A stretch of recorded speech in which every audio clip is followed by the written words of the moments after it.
You're listening to a Very Spatial Podcast, episode 744, August 18th, 2024.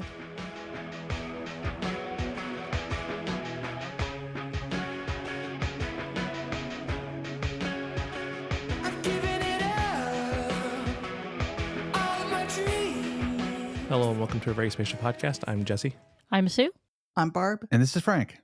And this week we're going to kind of reminisce. It's not quite our 20th anniversary, but it is others' 20th anniversary. So we'll talk a little bit about what was going on back in 2004. But first, of course, there's always news. First up this week, there have been a couple of recent cases that have made it up to the federal level that have looked at the idea of geofencing warrants. The most recent one is the Fifth Circuit stated that they're not constitutional, but they did accept the one that was being done because it wasn't something that there was a lot of precedence about for the people who had sought that particular warrant.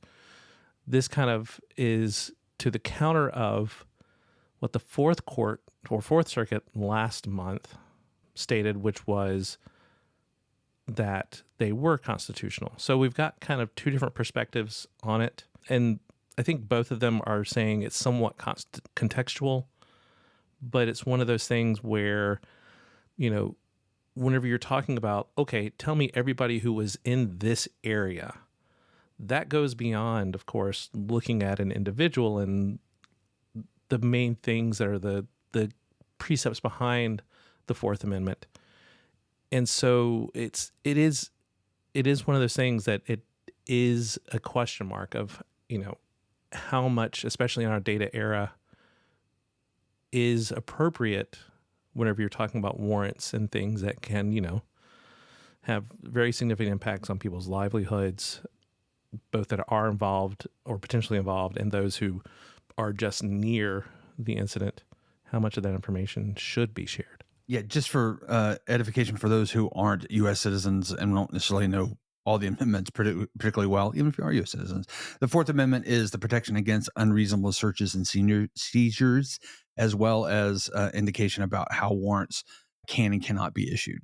And particularly, it relates to probable cause. So that's why this is, basically butts up against a lot of things that are stated in the Fourth Amendment.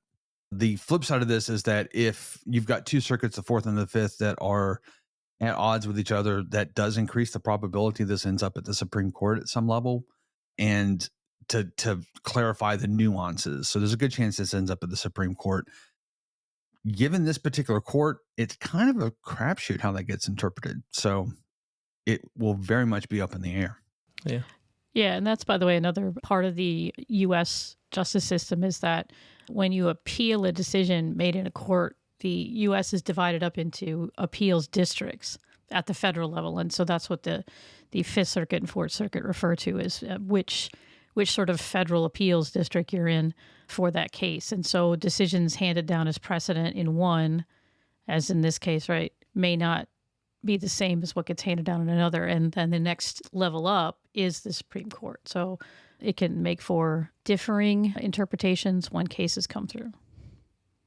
When I was reading this and I saw the one that they had said, well, they were letting it through because they hadn't realized the scope of what they were asking, it made me think beyond the law to what we understand about technology.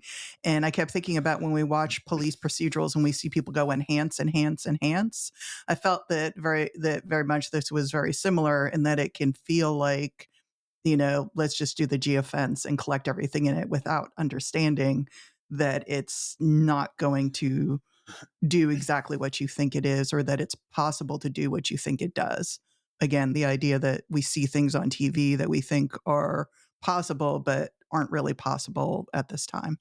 Next up in the news, Overture Maps has released its general availability of a lot of its global open maps data sets. I think all of them, actually. This is the Overture members are Meta, Microsoft, Esri, and TomTom. So we're talking about a lot of data capabilities. Yeah, there's a lot more too.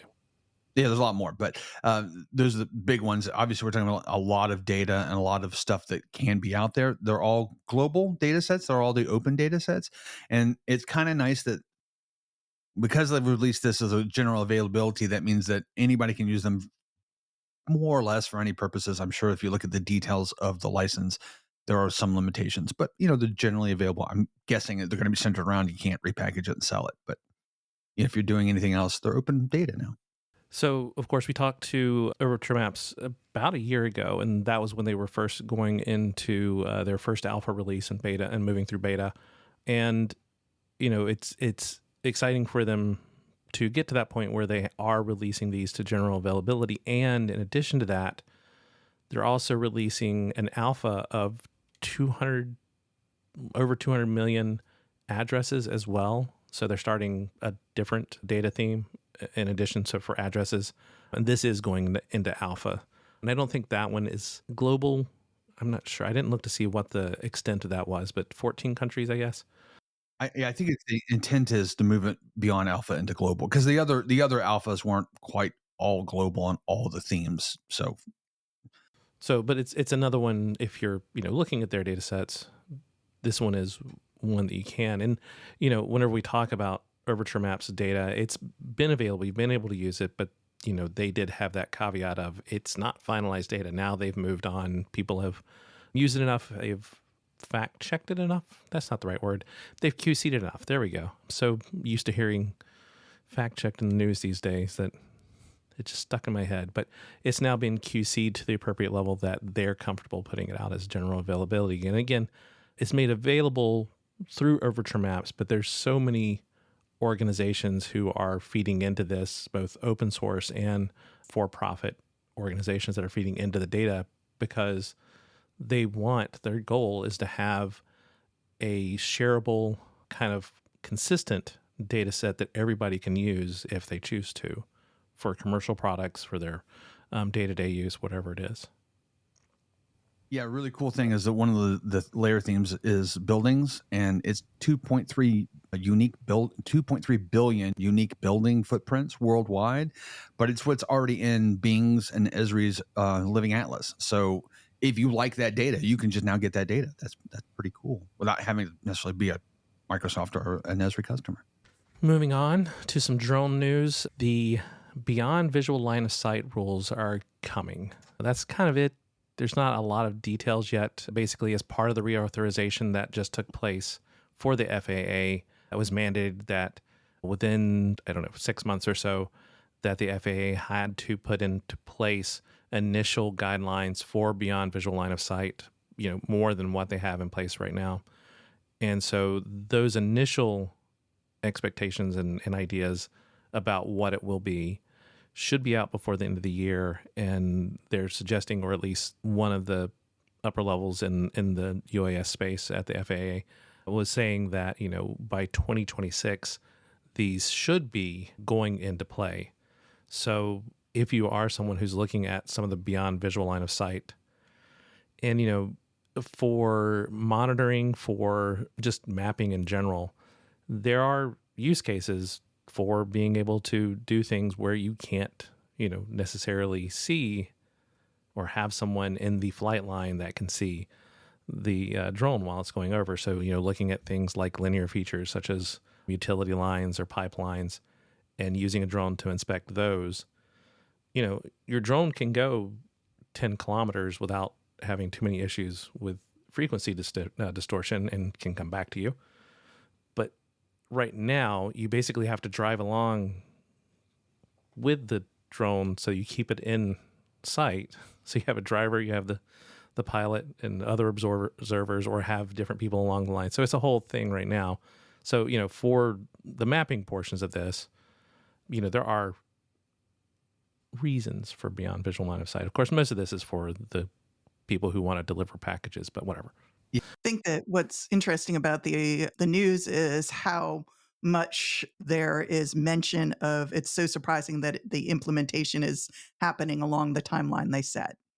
That was the unusual thing, that this is, proceeding as planned. I mean, if it's in the legislation, that's what they got to do. That's what they did last round. So it's how we got some of the nighttime flying and things like that came through in the last. And of course, the licensing of non-commercial pilots, that was also part of the last reauthorization bill. And then... So University of Maryland has created what they're calling a topography of the news ecosystem. And there is a lot of convergence a lot of times between the media and mapping, especially in recent years. And this is looking at scale. They don't use the term scale in here, but what they've done is the first of its kind look at the scale of the state. So instead of looking at news deserts across the US, they're looking at a at a scale of what's happening in the local news. And let's look at how this is spread, the local news is spread, and where those dead spots are, and where are parts of the states that are getting coverage. So it's really interesting what they're doing, because it is taking a look at local news at a very local level. And what they're trying to do is create a framework for these news ecosystems.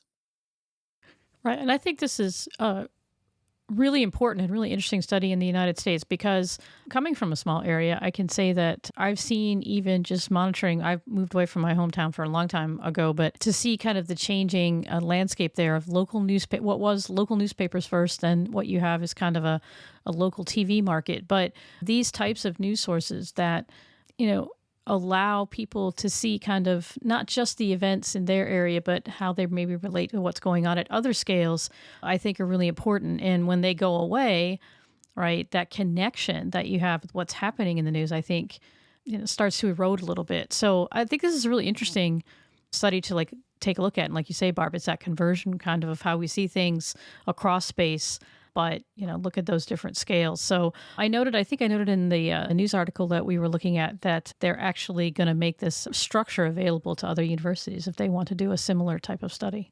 Yeah, the interesting thing here is it would be neat to overlay this with other.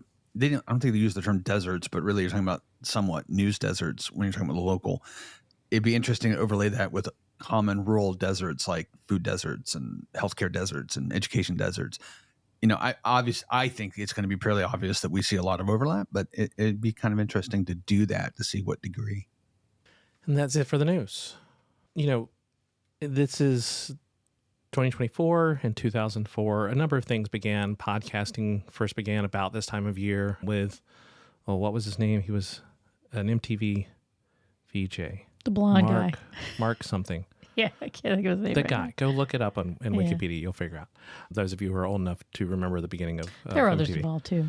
So, yeah. Well, he was kind of the first one who used RSS to push out audio files. And then a lot of people within the next month or two were like, that's a great idea, and started doing it as well. And then by 2025, of course, we had the first wave of podcasting come about. I could see him too. 2005, not 2025. Yeah. Is it Adam Curry? Adam Curry. Why did Mark is the other one. Mark is the black curly hair, isn't he? Isn't that Mark? I don't remember anymore. Yeah. But yes, Adam Curry was the one with the big flowing locks and all that. Yes, that's what I remember. That was his big thing in the day. I don't know where I was going with the Adam Curry thing. But so yeah, that started at that time. We saw the transition, of course, of Keyhole to being bought by Google, and the introduction of a lot of those technologies. Of course, first, of course, you have in 2004 the rollout of Google Maps as a separate product, and then, of course, the introduction of Google Earth. And that's kind of, I think that happened more in the transition in 2020. Yeah. So that was more of the transition. But all of these things were happening at this time as well. We began to see more open source software coming out for mapping. We saw more companies getting into mapping, and we saw a larger attempt to create open data sets, because places like the UK were still charging for the Ordnance Survey data.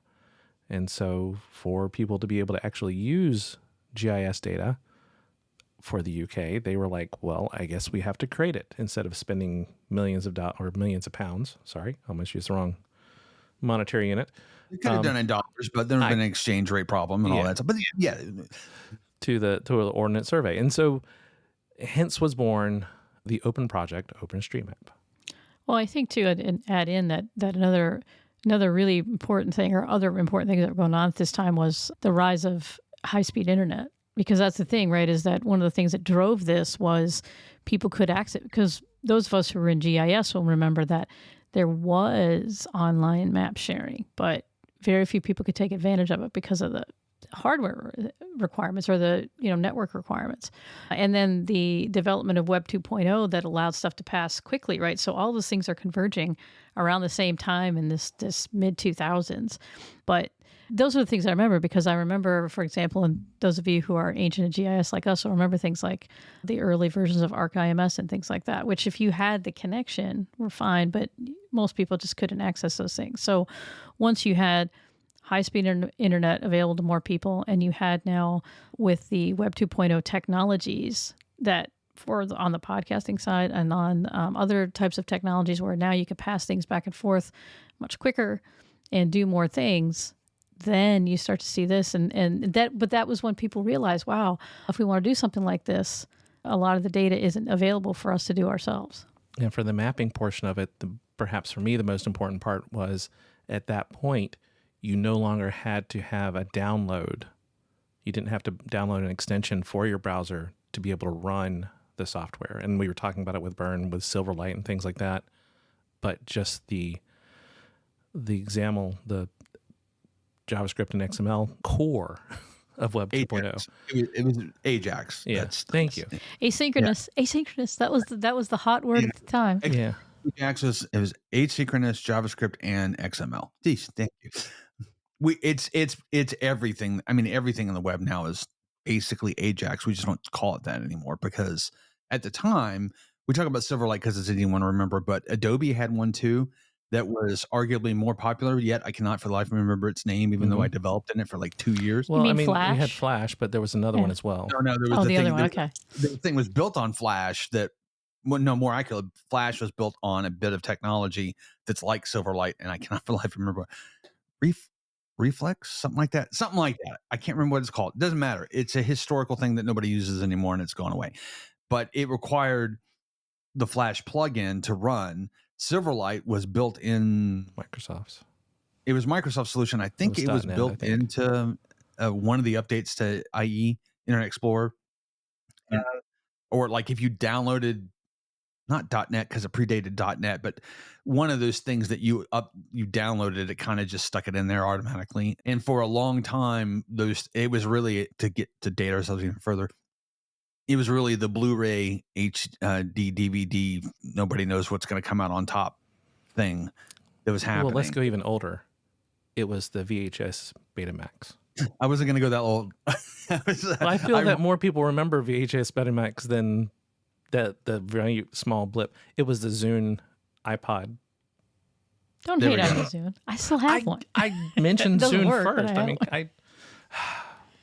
But the point is that it was a three-way race that was going on at the time, and honestly, Ajax wasn't the silver bullet there. It was harder to develop in, and there was a lot less standards, and you could do anything, which was the reason it won, because you could do anything, and like there was nothing that would say, nah, you can't do that. Whereas the other two had very well developed software packages and software principles that said, no, that's not a good idea. I'm not going to allow you to do those things.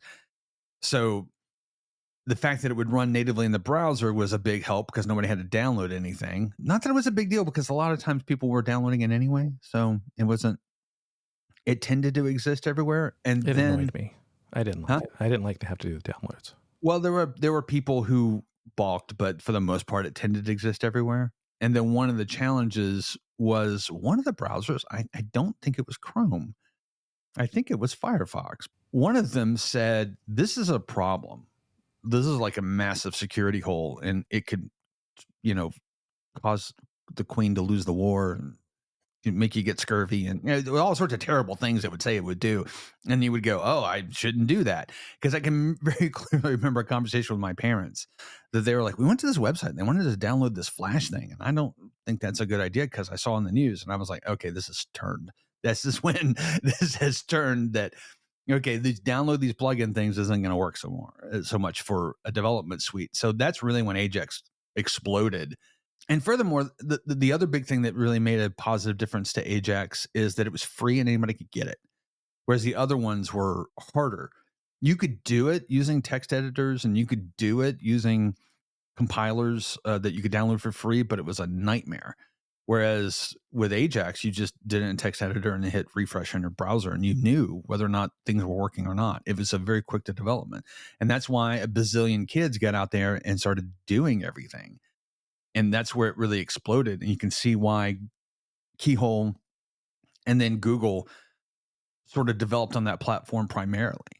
This gave us, our entree into what would be the next 20 years of technologies and data. Well, I think it's an interesting question, right? Because prior, again, I'll go back to, I think I mentioned it, right? Prior to when all this technology kind of exploded at the same time, there were segments that knew that geospatial data was being collected and used it, but kind of the push to say that more people should have access to that, I think, and correct me if I'm wrong, like in the timing of it, but I think awareness was a big part of what drove that, right? Is that you see people using it and then they're like, oh, but you can't yet. And then you're like, well, why not? And they say, well, you got to pay for it, or it's government restricted, or something like that. And it wasn't just in the mapping sphere that this happened, but I think that was a big push, right? You didn't know to try to access it or to ask for it until you knew that it was something out there. And that was really cool, right? So that's the Google Maps push, is like, this stuff is really cool. But yeah, there were professional sites that had access to all the imagery in the United States for people to go find their house, and the rest of the world as well. But it was Google and it being a place people were going to more and more anyway, and suddenly you could go and not have to download anything, and just go to a site and be able to find your house. That was so powerful. Yeah, and this is the time period when you're thinking about Google, and it's a term you don't hear as much anymore, but the neogeography, where, people are out there using this that aren't professionals. But I remember at this time period, this is where you hear a lot, like Sue said, of who has access and who can do things with it and who controls it. But the beginnings of talking about what's a gratuitous use, because a lot of people saw it and were like, there are things I want to do with it. But they didn't have the ability to access and do something with it.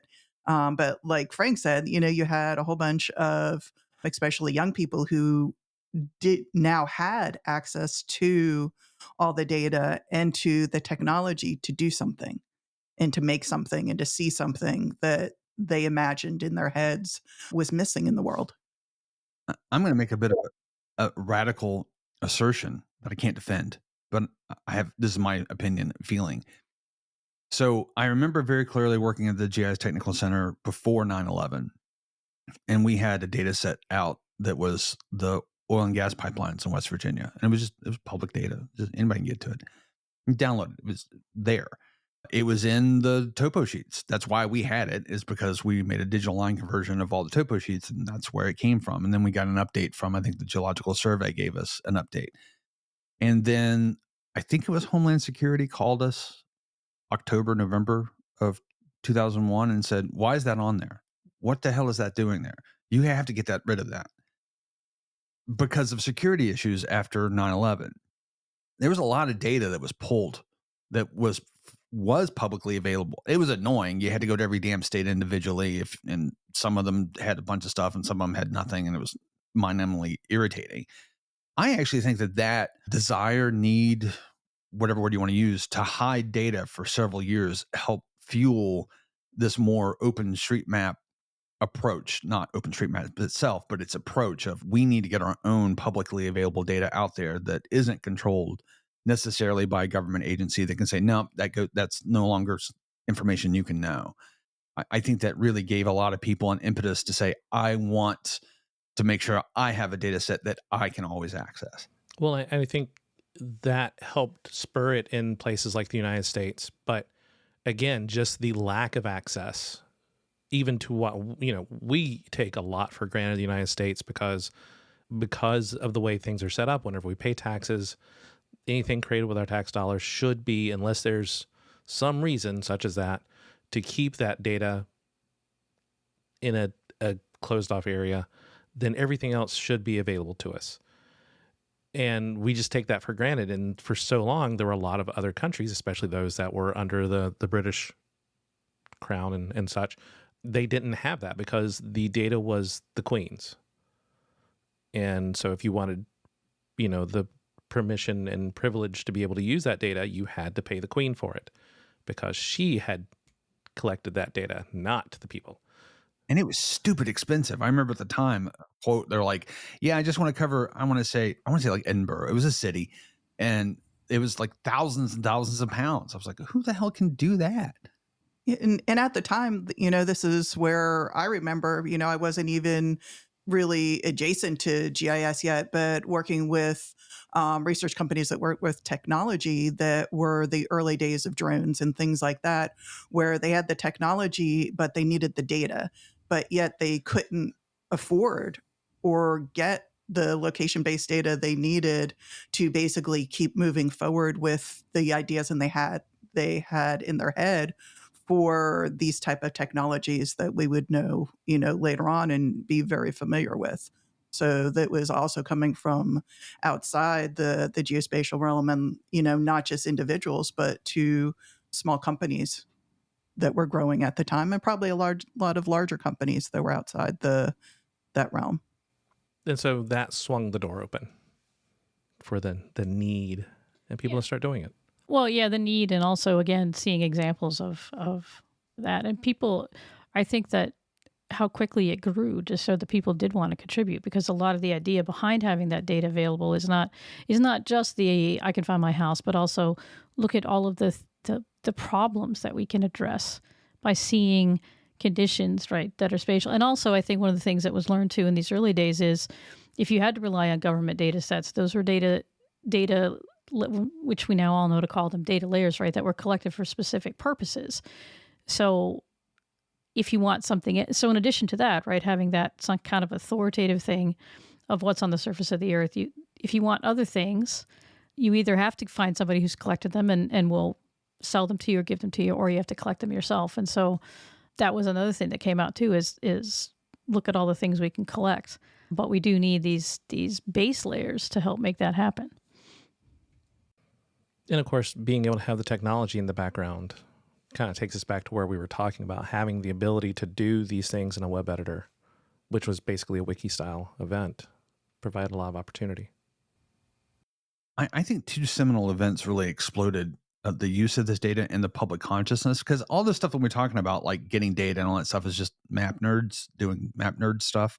They don't know anything about it. I did say I was going to say two things. The second thing I was going to point out is that actually in the beginning, you did have to download something else to get a lot of this data or this information if you're just a general public, and that was Google Earth, which was its own, it still is, I think, but it was basically its own standalone thing. Well, it was for other data, not specifically for OpenStreetMap. That was web-based and download-based. Right. But I'm just saying is that as the public started, getting this Ajax generated data, you did download a standalone application that eventually got folded into the browser anyway. And Google Maps was, I don't want to use the word lesser, but that's the word I'm going to use, lesser version of the two. It just had less data and functionality. And then it turns out most people really just needed Google Maps most of the time. So that's kind of how that evolved. But I think two seminal events really pushed the utility of mapping to the public. And all the while in the background, we're using Google Maps to try to figure out how in the hell to get to a city I've never been to and all these things, because MapQuest, which existed from, I don't know, 97, 6, something like that. Yeah. So it was, kind of clunky and weird compared to Google Maps.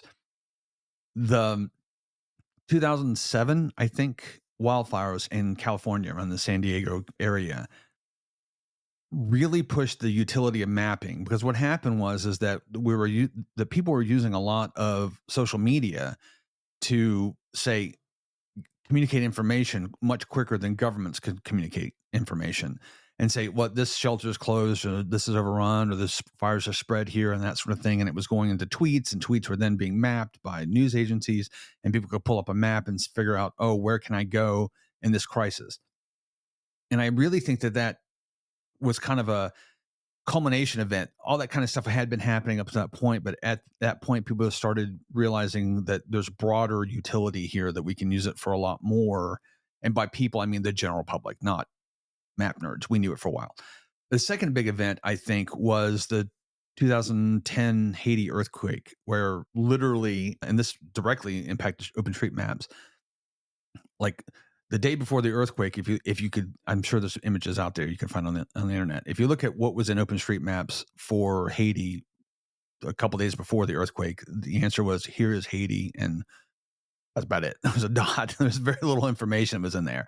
But then this catastrophic earthquake happens, and thousands and thousands of people are trapped and killed. And we didn't know anything. And suddenly the community came together and did this massive map out of Haiti at a level that, if you look at just a week after the tragedy, what the data looks like. And we knew so much more. By we, I mean the general public knew so much more than we knew the week before in terms of what was in the map data. I think that those two events really got people to think about, we can use this stuff beyond just map nerds using this stuff, again, in the public consciousness. Yeah, I think, and I would add to that on a lesser scale, like in terms of how much Hurricane Katrina, as well. But the technology hadn't quite evolved at that point. So, yeah, and I think the great thing too has been that those types of efforts have been sustained. That now OpenStreet and other open source projects like that, a lot of them are incorporated into things because the recognition of their value. Because I mean, a lot of that gets started too with we want to make sure this is available, because on the one hand you have the government sources, but Google Maps comes along, but Google is corporate, so you never know, right? Access there could also be changed and joy restricted. of the API key. What's that? The joy of the API key. Yes, the API key, right? That little thing that you have to have that magic. So, so those are important considerations. But the interesting thing has been the embracing of those data layers and turns around and a whole ecosystem of third parties that utilize the data, and they're companies, but they are kind of leveraging that as well. So, I mean, that's over the 20 years and with the State of the Map conferences, the community that's built around OpenStreetMap and all of that it's just been pretty amazing, actually. And I think that one of the visions of OpenStreetMap that have led to its longevity is what everyone's been talking about. Is before everyone was sort of looking at use cases or, limited areas, but OpenStreetMap was holistic. It was interconnected. What they were doing was worldwide at the same time, which made it stand out. I also think that people don't realize exactly how disruptive this was to the mapping world in a negative way, too. I can remember very clearly conversations with, I unfortunately didn't have connections to the legislators, but people who did. And what the legislators were saying in the states were, why should I have this state agency, or why should I pay you for this information, or why should I have you collect this information when it's just in Google? Let's just use Google. Google has all that information. Without the people in charge who control budgets and control decision making and come up with policies and that sort of thing, didn't realize that Google at the time was getting all the free data that governments were putting out, and they were incorporating it into their platform. And I pick on Google because I remember that conversation specifically, but it's not like Microsoft or TomTom or Esri wasn't doing the exact same thing. So we had to do some very fast education to explain to our legislature that, yeah, Google has it, but they have it because they downloaded it from the official state agency, which we're asking you to keep funding so we can keep generating more data so that Google has access to it. And it's a little reminiscent of the AI thing going on right now, where, AI is training AI is creating problems instead of having original information to train from to get the AI. It's like, you need that basic information to start. And a lot of times that governmental role is critical for that. And a lot of times, I argue almost always, the governmental role is critical before it ends up in these other products. Similarly, you saw, and I fought with this in the mapping community a lot, is Esri at some point, I'm going to say 2015, incorporated OpenStreetMaps into one of their base maps. I can't remember exactly when they did that, but it was a layer you could add to the base maps. And then suddenly everyone kept saying Esri's OpenStreetMap. And I had to yell a lot and go, no, it's not Esri's OpenStreetMap. It's OpenStreetMap. Esri's just adding it in there. This exists that has nothing to do with Esri. It's just they said we can add this in, as a base map. So, which is great, but getting even experts to understand there are things out there that exist that is the culmination of a lot of work, an important basic work that you're just kind of putting a bow on at the end. Yeah, it's great that bow exists and it's there, but understand this takes a lot of effort and it needs to be recognized and supported. There was a dichotomy going on because I remember that the data was being used that was generated by OpenStreetMap, but at the same time, there were discussions about can the contributions by the public to OpenStreetMap, is that accurate? Is that useful? There was a pushback against this idea of collaboration, especially open data collaboration, in ways that there were people in rooms yelling when I had gone to a national conference, and I was a little surprised by that because I don't think we realized at the time this was actually something heated in the map community. Well, I think, and that continues, right? Part of that is that ongoing question of expert collected knowledge versus, general, collection is there a separation? Should there be separation for the reasons that you're talking about, right? So the question of how is it collected, right? We can't know necessarily. Did it meet certain, accuracy standards, which we have, standards that go along with the data sets. And so that has been a question that has, I think, been worked through quite intensely for a lot of these things as to how to address that, because especially in the early days, it really was, an issue. Just now that you have access to this, you may not have access to the same level in different places. So how do you match what's already there, maybe from, more well-developed data sets? So a debate then, and I think still a debate now, just it's kind of evolved a bit. Anything else? Well, I watched a recent interview with the founder of OpenStreetMap, and what I thought was interesting in there is when he saw this, he described it as a hobby. Like, how do you get people to put in this data? They're not being paid for it, but a lot of times they get a sense of accomplishment from doing it. But the other thing is this, just the vision that he had and how he saw this, and he went out and found a way to bring it together of like this confluence of the wiki IDV and the technology being there and the software being there, and then the Google Maps having come out to make this something that was creating an awareness of the need and the ability for spatial work, that it still continues, that we see all this innovation going on, that it didn't stop within the past 20 years. Like, what's after OpenStreetMap? Because I'm sure someone's looking at OpenStreetMap and going, this doesn't fulfill all my needs.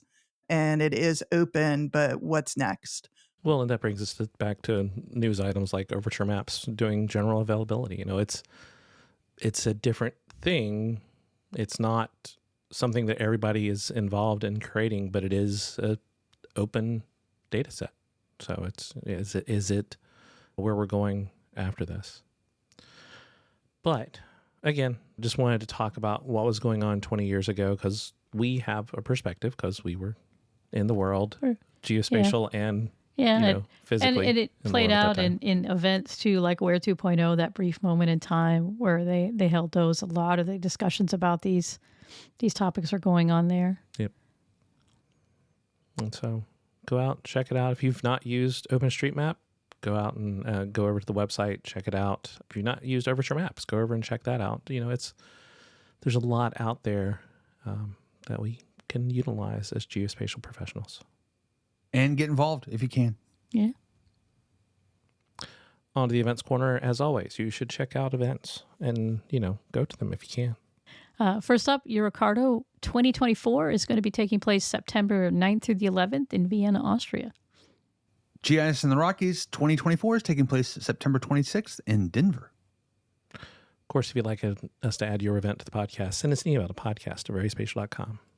If you'd like to reach us individually, I can be reached at sue@veryspatial.com.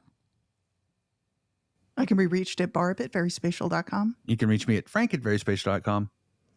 And I'm available at Kinda Spatial. And of course, if you'd like to find our contact information, head over to veryspatial.com/contact. As always, We're the folks from Very Spatial. Thanks for listening. And we'll see you in a couple weeks.